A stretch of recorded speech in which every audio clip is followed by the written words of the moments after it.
Balik na sa normal ang klase sa Kanasuhan National High School karong adlaw. Kinihuman pipila ka mga tinunan ang nag-hyperventilate o naglisod og ginhawa kagahapong adlaw. Si Chona Carion sa report.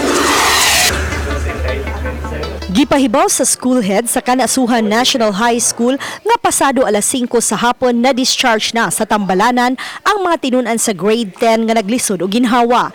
16 ka mga tinunan ang milandig sa Karkar Provincial Hospital samtang ang laing duha sa usa ka pribadong hospital diha sa Dakbayan.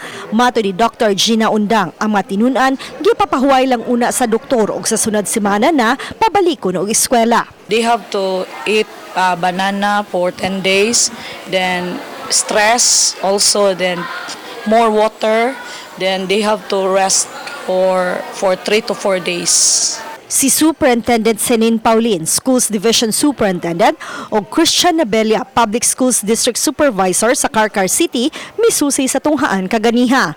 Hinuon matod nila nga kontrolado ra nila ang sitwasyon ug way angay kabalakan, gumikan kay ang tanang mga tinunan giatiman mandayon. Gidugang sa mga opisyal nga nga-stress lang ang mga bata human misalmot sa Festival of Festivals sa Dakbayan. We had a week-long celebration of the Charter Day. They were participants. So among i-facilitate niya, I asked the doctor nga unsay kanang rason nga nung naglisod og ginhawa ang mga bata.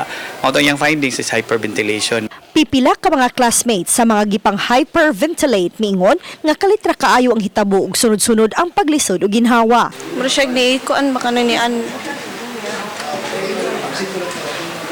Ya paspas kay siya mo kuan mo ginhawa. Kiring mo kalit na naglisod og ginhawa ba. Mo tong kida sa office.